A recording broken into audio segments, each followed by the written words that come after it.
Gracias, Espíritu Santo, gracias. Jesucristo, gracias. Gracias por mantenernos unidos como familia. Gracias por darnos esta casa que nos acoge, que nos da ese calorcito, que nos hace sentir apapachados, cubiertos por ti, mi Dios. Gracias porque nos has insertado en tu familia. En el nombre de Jesús declaramos que hoy hablas a nuestros corazones y que nos hablas de una manera muy personal porque nos conoces. Nos conoces a cada uno, sabes nuestras batallas, sabes nuestras luchas, sabes por lo que estamos pasando, conoces nuestras victorias y es por eso que tienes para cada uno una palabra fresca, una palabra personal. Hoy yo rindo mi vida ante ti, mi Dios, y mi boca es tuya. En el nombre de Jesús, amén. Si quieres llegar rápido, camina solo. Si quieres llegar lejos, camina en equipo. Un proverbio africano. Pónganse de pie todos los que pertenecen a algún equipo deportivo. Aunque sea de aficionados, no de primera división. Ok, ponte de pie si perteneces a alguna empresa en donde trabajes en equipo con otras personas. Quédense de pie. Ponte de pie si estás casado y haces equipo con tu esposo o con tu esposa. Aunque no lo hagas, tú ponte de pie y ahí quédate. Ponte de pie si Dios te ha insertado en una familia, que también una familia es un equipo. Y ahí quédate. Déjenme ver quién queda sentado. Ponte de pie si estás en la escuela y tienes compañeros. Ponte de pie si formas parte de algún equipo de aviadores. Muy bien, me faltaba uno. Ya estamos todos para... ¡Ay! Ponte de pie si tienes descendencia, hijos, nietos. Muy bien. Fíjense cómo todos los que estamos aquí formamos parte de algún equipo. Allá arriba, me faltaron los de arriba, también forman parte de un equipo. Y bueno, esta palabra es para ti entonces, porque si formas parte de un equipo, entonces Dios tiene que enseñarte mucho el día de hoy. Y ahora ponte cómodo, siéntate por favor. Y algo que te quiero comentar es que hay una gran diferencia entre el concepto de equipo y el de grupo.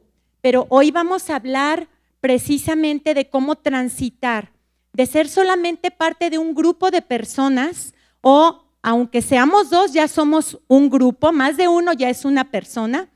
¿Y cómo podemos hacer con principios bíblicos aplicados desde el diseño del reino a nuestros grupos humanos, transformarlos en equipos? Así es de que, bueno, vamos a empezar con nuestra primera cita. Vamos a 1 Corintios capítulo 4, versículo 15 y 16. Les voy a leer esta cita y me gustaría que estuvieran muy atentos para diferenciar si lo que ustedes van a escuchar en esta cita tiene que ver con una organización o tiene que ver con un organismo.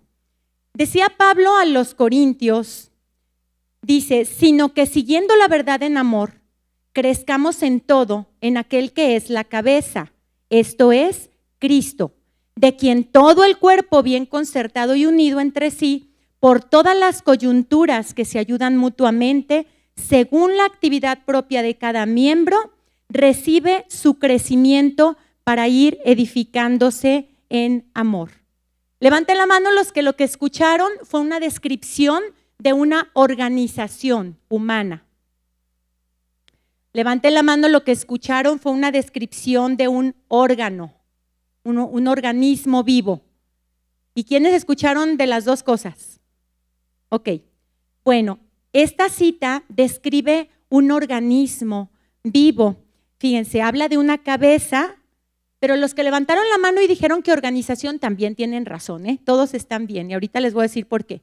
Hay una cabeza, habla de coyunturas, habla de esos miembros del cuerpo y habla también de cómo entre todos, concertados y unidos, están mutuamente edificándose en amor.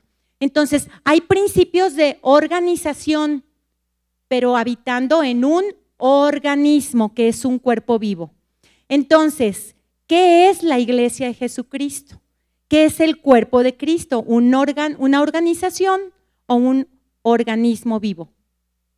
es un organismo vivo que puede regirse con algunos principios de organización, pero que están alineados al diseño divino. Así es de que hoy vamos a hablar de algo que se llama pluralidad ministerial. La pluralidad ministerial tiene que ver con el hecho de que personas de diferentes nacionalidades, etnias, grupos, tribus, nación, formas de pensar, formas de sentir, formas de comportarse, pueden integrar sus dones, sus talentos y sus gracias para formar una figura completa. ¿Quiénes vinieron a Más Profundo, a Resplandece? ¿Se acuerdan de cuando formamos allá abajo un rompecabezas entre todos? Que cada uno de ustedes tenía una pieza debajo de su asiento. Y la idea de esto pues era darnos cuenta que somos parte de algo mucho más grande que nosotros. En eso consiste la diferencia entre una organización y un organismo. En un organismo estamos hablando de una expresión corporativa de la gracia de Dios. Y estamos hablando de que todos se ayudan entre sí y de que no podemos decir, la mano no le puede decir al pie, no te necesito, sácate por allá. O no pueden decir los dientes, yo necesito un blanqueamiento. Y como yo llegué primero, pues a mí me lo tienen que dar, pero el corazón necesita una operación urgente. Los dientes no se van a enojar porque operan al corazón, ¿verdad? Porque si no operan al corazón, pues el cuerpo se queda sin dientes y sin todo. Entonces, a lo que vamos es que todos nos necesitamos entre nosotros para complementarnos, pero hay momentos en donde algunos vamos a tener algunas funciones y otras funciones, no por ello menos o más importantes, pero aquí es en donde surgen los problemas en las organizaciones humanas. En mi trabajo, por estos 25 años que me he dedicado a atender empresas, yo he podido ver cómo uno de los grandes problemas en los equipos de trabajo, y lo hago entrecomillado porque pues a eso no se le llama equipos, se le llaman grupos, cada quien para su santo, ¿verdad? Como dice el dicho, cada quien para una dirección diferente, cada quien haciendo lo suyo propio, buscando sus metas individuales, celos, envidias, contiendas, compararnos, sentir, es que a este le dan más privilegios que a mí, yo tengo más tiempo. Y entonces los principios del reino no pueden operar ahí. En los últimos años, Dios me ha dado la fortuna de poder ver con mis ojitos cómo muchas empresas que aplican a principios del reino y estos principios de cómo operar como si fueran un organismo vivo y no como una organización, llegan a formar equipos de alto desempeño. Entonces, hoy vamos a hablar de algunos principios bíblicos que te van a servir para esos equipos de los que tú formas parte, independientemente de cuáles sean. ¿Y tu principal ministerio cuál es? ¿Tu qué? Tu casa, tu familia. Así es de que yo te invito a que primero pienses en términos de cómo en mi casa yo podría estar aplicando estos principios. Y vamos a ir con el primero de ellos. El primero tiene que ver con un principio de incluye e inclúyete. Es un principio de inclusión. Incluye e inclúyete tiene que ver con crear una conciencia de equipo. Cuando somos celosos de que otros no vengan a usurpar ese campo que nosotros hemos fincado, no estamos incluyendo, o cuando nosotros no queremos incluirnos en los asuntos de los demás por comodidad o por lo que sea, estamos actuando en contra de un principio bíblico que funcionó muy bien en la iglesia del primer siglo. La iglesia del primer siglo, cuando Jesucristo viene e instala este primer equipo ministerial, Él aplica este principio de la inclusión. Y después de mucho tiempo, vemos cómo esto florece. Jesucristo formó a su equipo de discípulos, pero después estos discípulos, estos apóstoles, formaron a su vez otros equipos más, y así fue como la palabra se extendió a todos los rincones de la tierra. Hay una iglesia de la que yo quisiera hablarles, y es la iglesia de Antioquía, porque Antioquía es un modelo de un organismo que expresa los principios del reino. Me llama la atención cómo Pablo, en muchas de sus epístolas, le habla a la iglesia de Corinto, de Éfeso, de Filipos, a muchas congregaciones, dándoles un montón de recomendaciones de no vayan unos contra otros, no caigan en pecados sexuales, no caigan en judaizar cuando ya fueron sacados de ahí. Y a la iglesia de Antioquía no hay una sola carta que vaya hacia allá. ¿Por qué? ¿Porque era perfecta? Tal vez no, pero sí es un modelo de una iglesia próspera que rápidamente creció. Les voy a hablar de cómo se constituyó esta iglesia.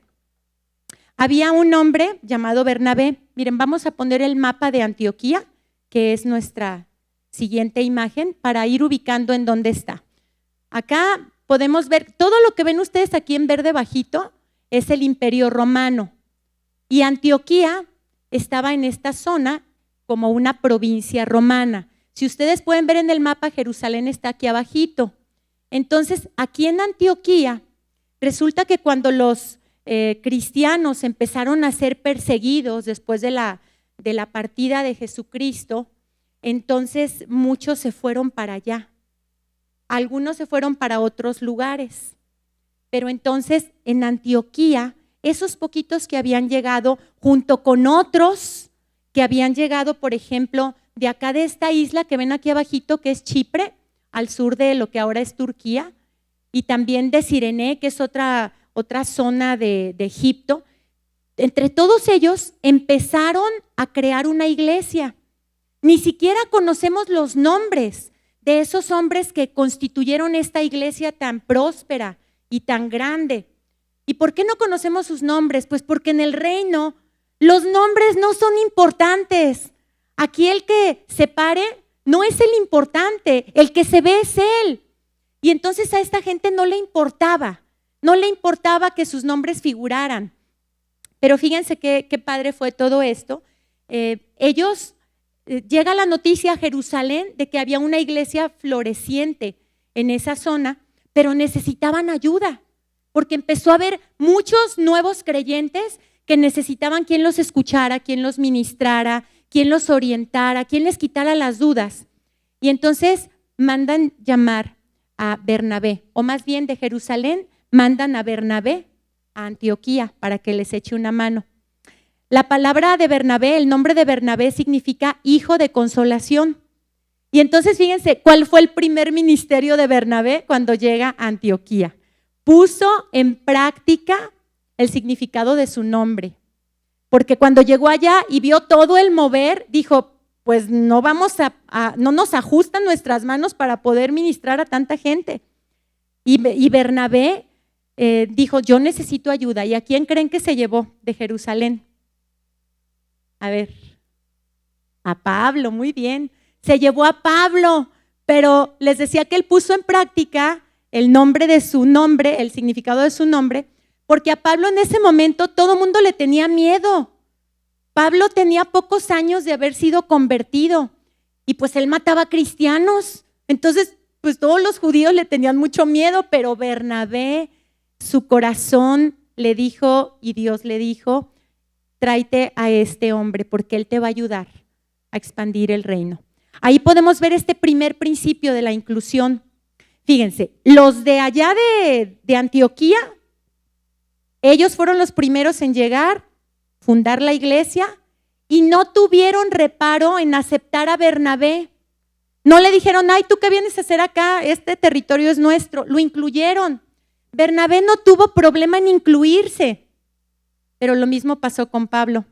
Bernabé no dijo, ay, no me voy a traer a Pablo porque me va a hacer sombra. Dijo, Pablo tiene un llamado apostólico grandísimo, me lo voy a traer, vamos a sumar. Y entonces ahí vemos cómo cuando esto ocurre, empieza a haber una conexión. Bernabé lo que hizo con Pablo fue que le ayudó a restaurar su identidad, porque Pablo venía arrastrando una conciencia de pecado. Y cuando Bernabé lo incluye, se restaura su conciencia. ¿A cuántos estás incluyendo en tus proyectos? ¿A cuántos que se sienten poco dignos o que cometieron un error o que fueron desechados o que tal vez nadie les está dando oportunidades porque alguna vez se equivocaron? Estás incluyendo. En el reino el principio de la inclusión es fundamental porque eso nos genera una conciencia de equipo. En Hechos 9:26, ahí pueden leer todo esto, Hechos 9:26, 27. El caso es de que, bueno, para no hacerles tan largo el cuento, muchos comenzaron a unirse a esta iglesia floreciente de Antioquía. Entonces empezó a ser una iglesia súper próspera.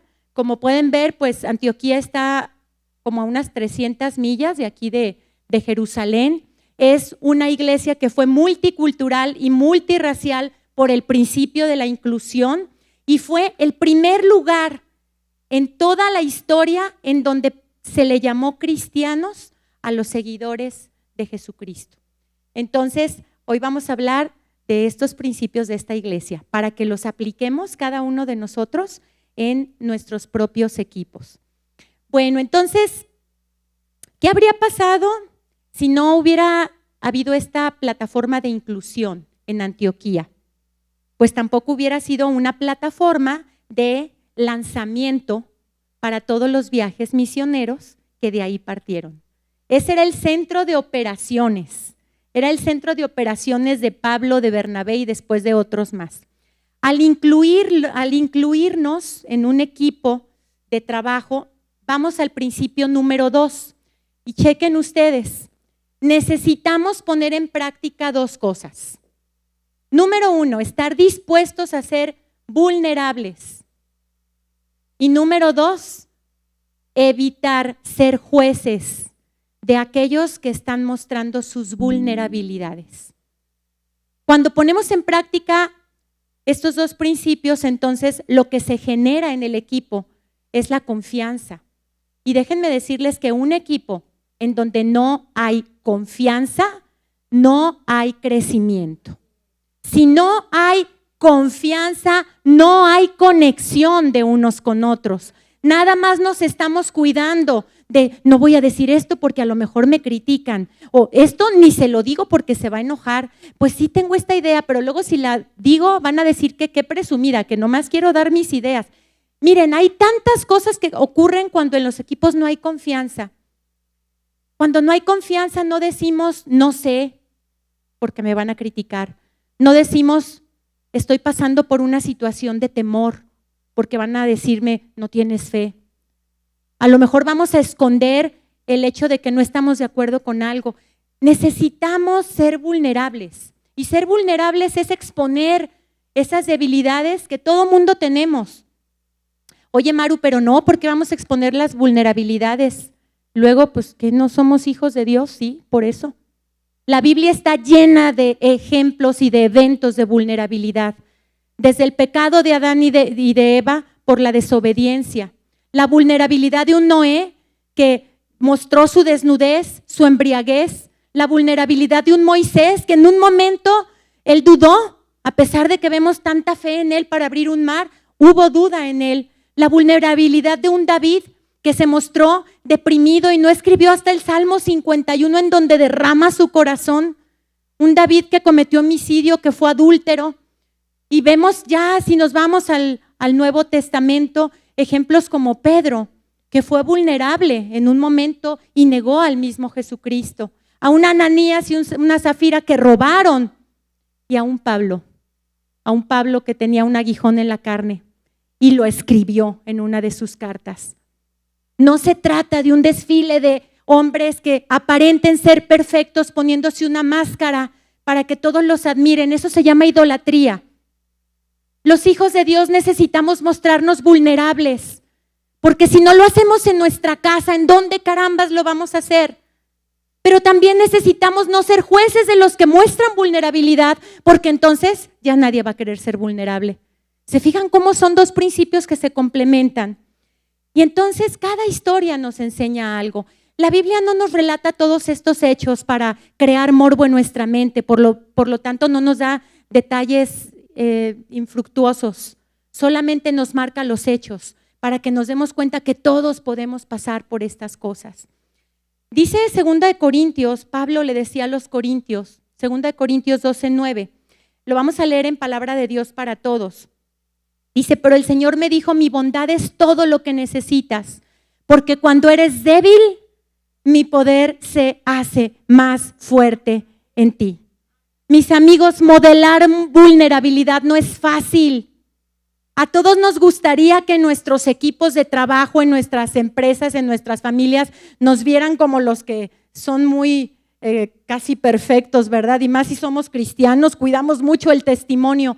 Pero modelar vulnerabilidad también es un principio bíblico que tenemos que aprender a manejar a discreción y con prudencia.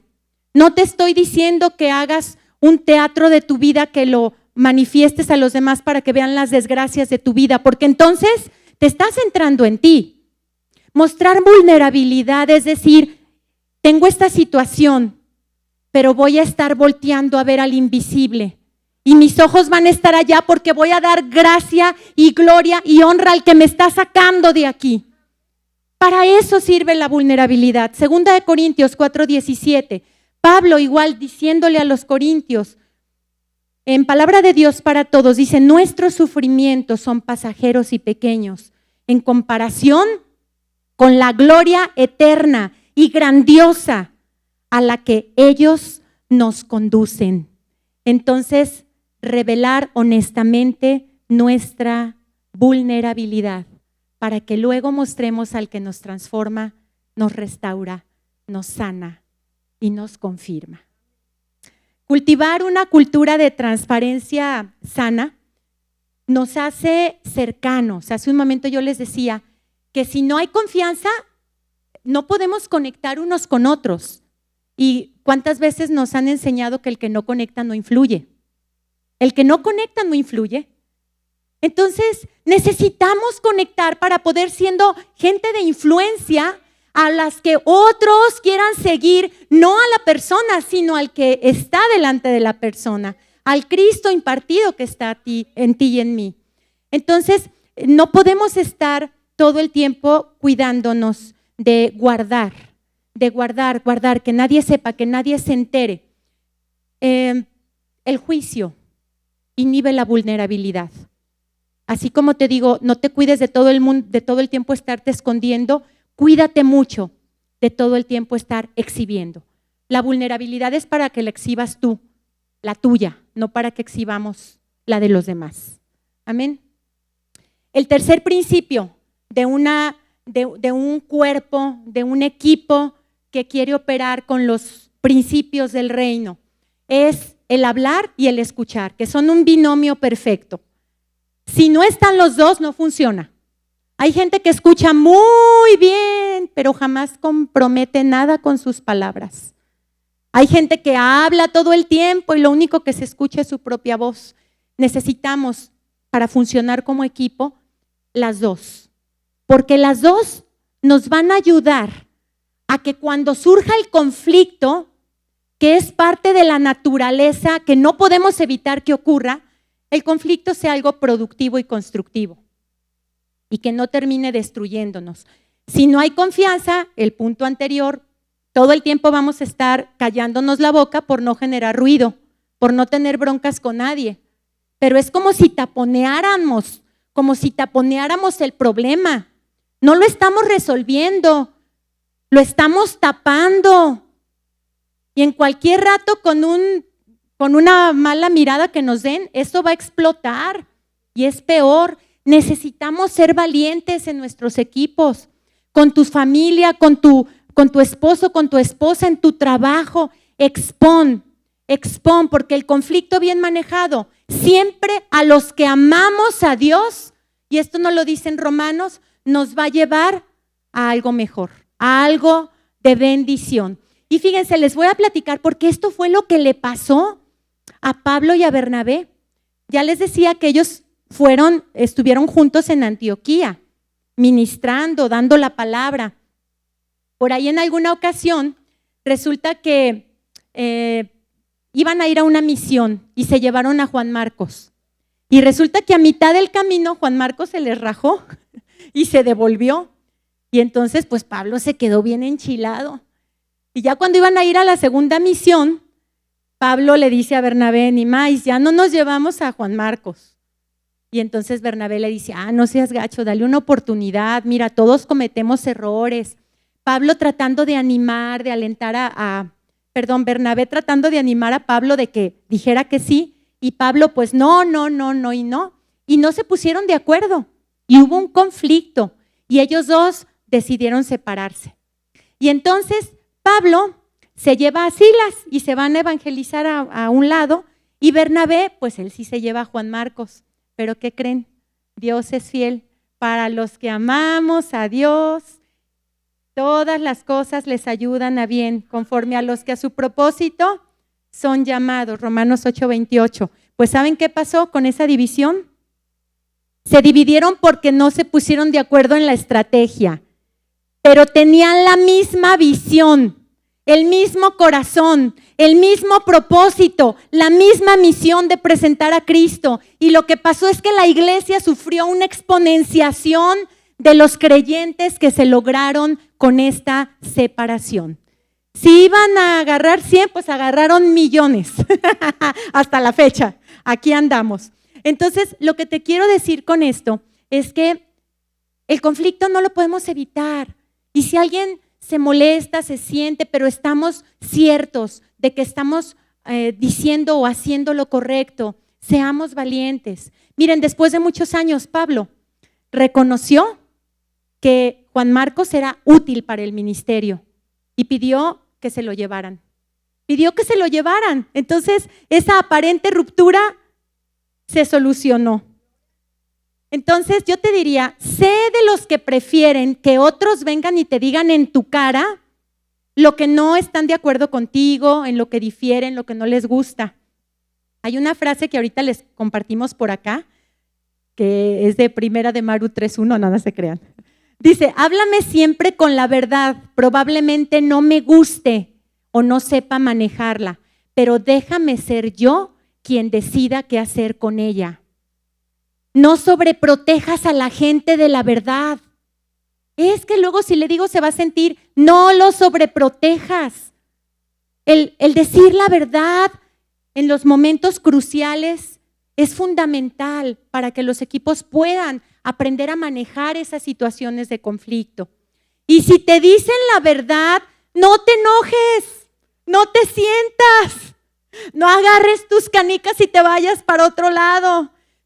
Miren, vemos la próxima frase, dice, no te mueres porque caíste al río, sino porque te quedas sumergido.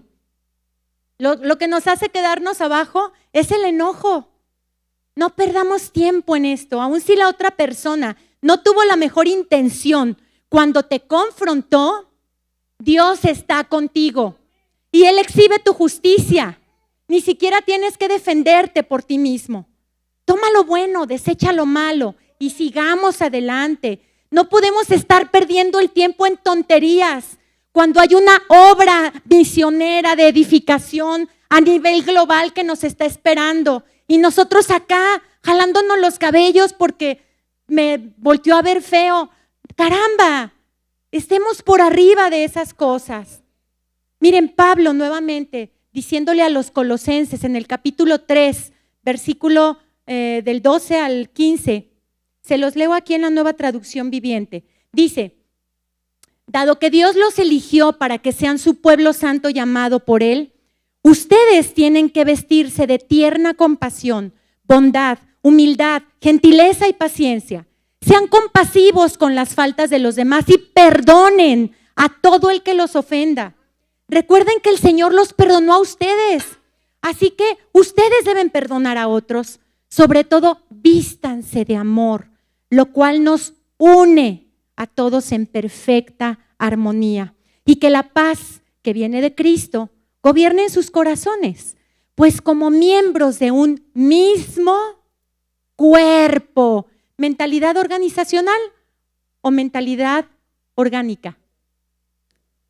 ¿Verdad? Aquí estamos hablando de un mismo cuerpo, es un órgano. Ustedes son llamados a vivir en paz y sean siempre agradecidos. Principios del reino que podemos aplicar en nuestros equipos, allá afuera. Miren, no necesitamos recitarle las citas a las personas para convertirlos. Nuestra forma de operar evangeliza. Somos cartas abiertas, somos testimonios de Cristo al mundo. ¿Para qué recetarle a los demás en primera de no sé qué cuánto? Si a la vuelta de la esquina estamos haciendo lo contrario. Estos principios tan sencillos puestos en operación. Miren, hay un entrenador que bueno, ya partió, pero este entrenador llevó a un equipo de fútbol americano a ser de los mejores equipos que hemos tenido. Y estoy hablando de Vince Lombardi. ¿Quién ha escuchado ese nombre o conoce su trayectoria? Vince Lombardi, y conste, no está mencionando citas bíblicas aquí, pero fíjense lo que dice. Dice, mis jugadores y mis asociados no tienen por qué gustarme, pero como líder tengo que amarlos. El amor es lealtad. El amor es espíritu de equipo. El amor respeta la dignidad del individuo. En esto consiste la fuerza de cualquier organismo. Díganme, ¿este hombre con esta forma de pensar está evangelizando? Por supuesto que sí, lo está haciendo. Siguiente principio para formar equipos de alto desempeño con el modelo del reino es faculta y actúa con facultación. ¿Qué significa facultar? Facultar significa entregarle a otros el poder de decisión y acción. Y hay muchos que somos muy buenos para facultar a todo mundo, y tú haces esto, y tú haces esto, y tú haces esto, y tú haces esto. Pero a la hora de que alguien nos faculta, ay no, yo estoy muy ocupado. Ay no, es que yo no sé cómo. Ay no, tengo mi tiempo lleno, mi agenda no me ajusta, mira. Ay no, pero es que luego si me equivoco vas a venir a reclamarme. No, gracias, te agradezco el honor, pero no. Tanto el facultar es un principio de reino, como el aceptar el riesgo de ser facultados y tomar acciones cuando sea necesario. Lo contrario también sería muy nocivo para el cuerpo. Cuando no facultamos y terminamos quemados, ahogados en mil cosas por hacer, porque nos faltan personas que nos puedan ayudar. Entonces, ambas se complementan. Y fíjense lo que pasa con un equipo cuando se viven estos dos principios. Surge algo que durante años, décadas, siglos, ha habido autores que han hecho manuales de cómo generar compromiso en los equipos de trabajo. Y han hecho muchos tratados. Paso número 1, paso número 2, paso número 3. Cuando los principios del reino nos dicen que el compromiso es un resultado. Número 1, ¿cuál fue? Conciencia de equipo, en donde somos vulnerables y dejamos de ser jueces. Número 2, ¿cuál fue? ¿Se acuerdan? Incluye e inclúyete, lo cual ¿qué va a generar? ¿Alguien lo anotó por ahí? La conciencia de equipo, la confianza, ¿verdad? El principio número 3, habla y escucha, lo cual nos va a dar un margen para que cuando haya conflictos, estos se comporten como un conflicto que nos ayude a crecer, a generar bendición, avance. Pues todo esto nos va llevando de la mano a que estemos listos para facultar y ser facultados. Miembros empoderados se comprometen. Miembros de un equipo atados de manos están ahí cómodamente, haciendo así como que lo que me toca hoy, ay, ya terminé, ay, ¿a qué horas dan las 6 para irme? Facultar es esencial para que cualquier modelo de gobierno, y no estoy hablando del gobierno como institución política solamente, facultar es fundamental para que cualquier modelo de gobierno funcione. En su iglesia como cabeza, Cristo lo hizo, delegó su autoridad a un cuerpo de apóstoles, de discípulos para extender el reino. No lo hizo solo. En Efesios, no vayan allá, yo se las leo acá, Efesios 4, 11, 12 dice, y él mismo constituyó a unos apóstoles, a otros profetas, a otros evangelistas, a otros pastores y maestros, a fin de perfeccionar a los santos para la obra del ministerio, para la edificación del cuerpo de Cristo. Pablo y Bernabé, cada vez que iban a un lugar a abrir una iglesia, nombraban un consejo de ancianos, facultaban. Si ellos se hubieran quedado en cada iglesia que abrían hasta que la gente fuera totalmente madura, no, pues ahí los hubieran encontrado, ¿verdad? Entonces, aun cuando ellos se dividieron y cada uno por su lado, iba a Éfeso, iba a Corinto, iba a la misma Jerusalén, ellos nombraban este comité de ancianos, de obispos, que se quedaran a cargo de la obra. Hombres imperfectos, sí, como tú, como yo y como todos los pastores que hay en la tierra, pero que gracias a estos estamos aquí. Por eso es que, y ahorita me regreso a la cuestión del juicio. Ay de aquel que se levante con el que se para aquí adelante a hacer su mejor esfuerzo con lo que Dios le entrega. Porque es muy fácil venir a cuestionar, a criticar. Pero de verdad que esto es de valientes. Y esto es algo que te corresponde a ti también. Para eso estamos llamados. Pablo se esperó 12 años. 12 años para empezar a evangelizar. Su primera obra misionera, después de que él se convirtió y estuvo escondido en Jerusalén, pasaron 12 años. Entonces, facultar requiere procesos, sí, pero no los alarguemos tanto que dure toda la vida.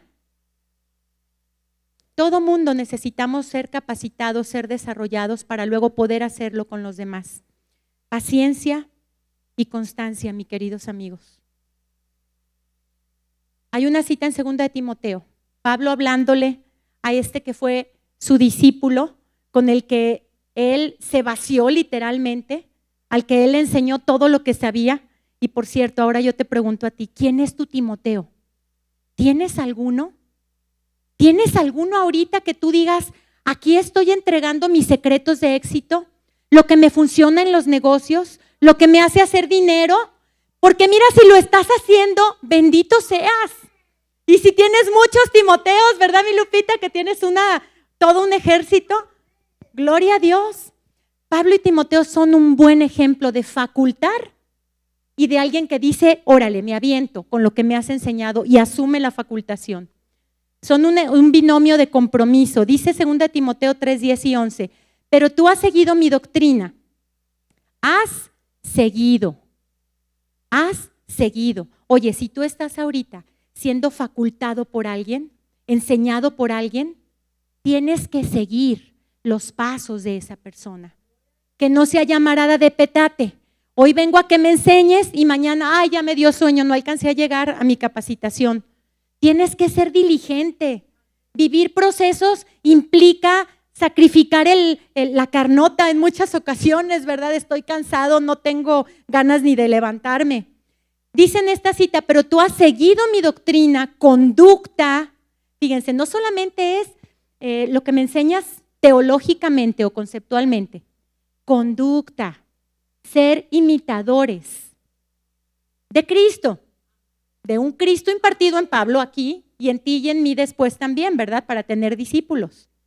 Dice de conducta, de propósito, fe, longanimidad, amor, paciencia, persecuciones, padecimientos como los que me sobrevinieron en Antioquía, en Iconio, en Listra. Para facultar necesitamos confrontar dos grandes miedos. El primero de ellos es el miedo a perder el control. ¿Cuántas veces yo lo hago? Porque si se lo delego a otro no va a salir igual. Y de todo modo lo voy a tener que terminar haciendo. Bueno, caramba, entonces ¿cuándo vamos a desarrollar Timoteos? Si siempre lo terminamos haciendo. Tenemos que estar dispuestos a vivir incluso el error de los demás, la falla de los demás, las equivocaciones, las imperfecciones de los que están siendo facultados, honrando el don y teniendo como lema que su error no lo define, porque de lo contrario coartamos la facultación. El segundo gran miedo que nos limita para facultar es cuando creemos que nos van a fallar, que nos van a traicionar, que nos van a dar la espalda. Pero déjame decirte algo, si nuestra meta es evitar que se manifieste el Judas, seguramente no llegaremos a tener a los 11 que impactarán al mundo. Tenemos que arriesgarnos. Y sí, eventualmente va a haber traición. ¿Y qué? Cristo está contigo y conmigo y Él nos levanta de cualquier situación.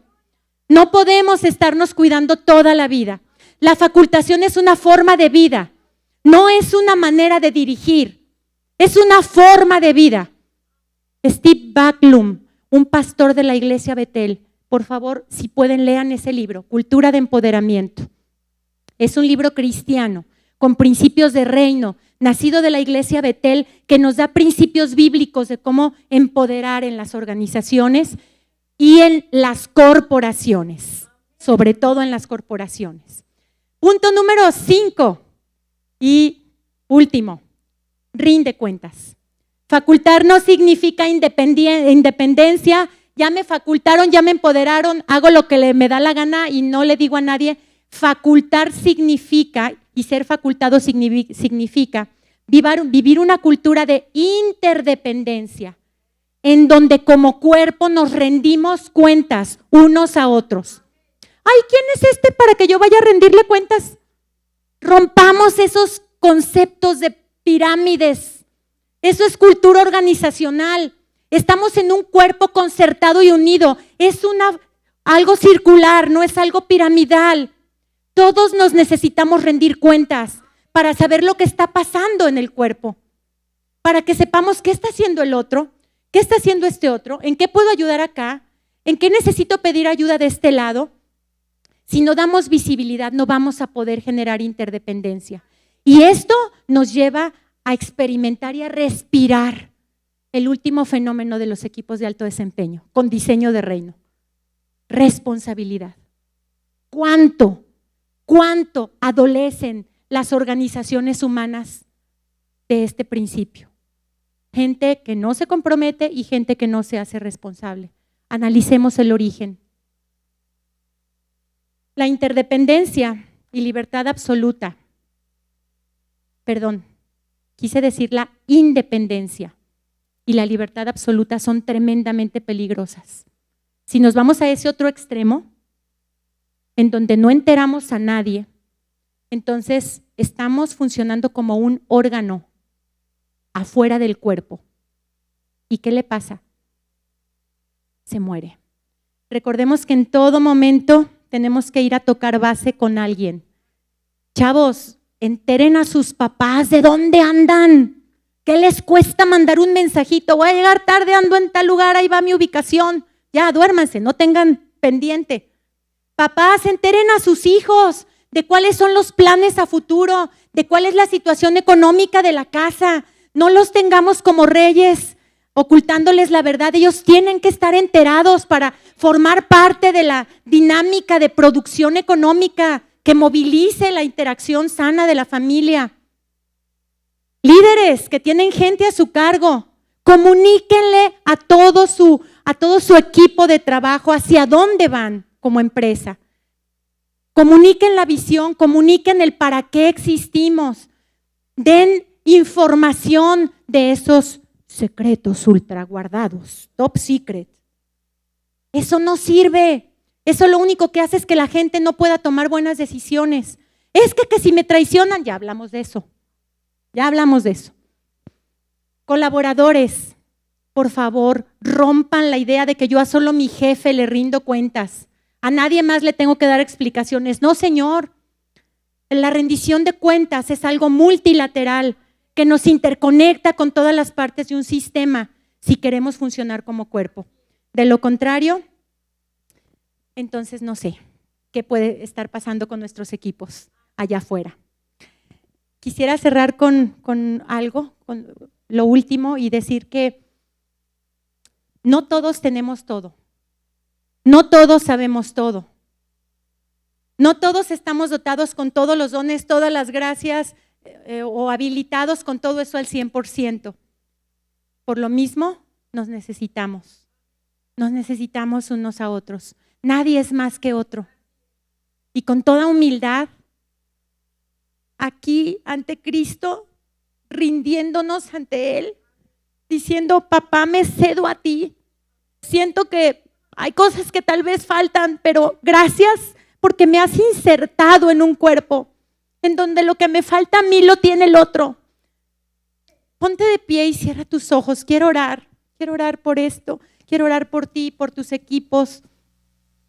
Papá, ábrenos los ojos, permítenos Permítenos ver con la sensibilidad con la que Jesús, tu Hijo, vio a ese Pedro arrebatado con un carácter irascible, tal vez un hombre rudo, pero también volteó a ver a ese Mateo, un hombre inteligente, docto, bueno para el dinero, preparado.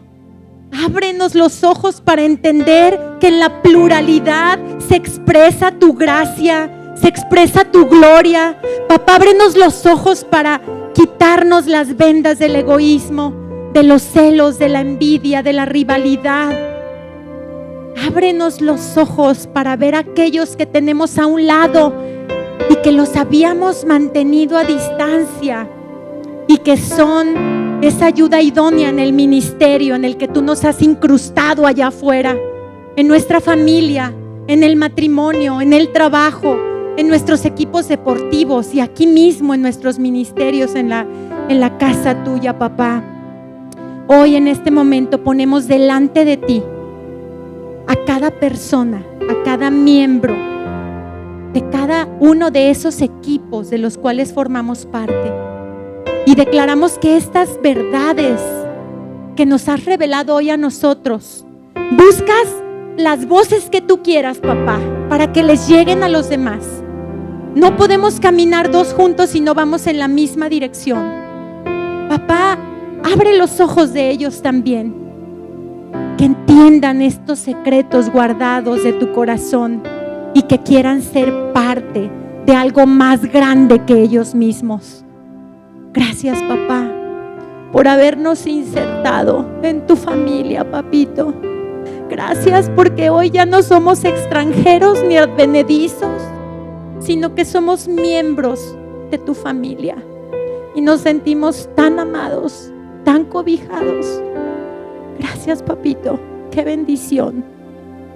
Amén.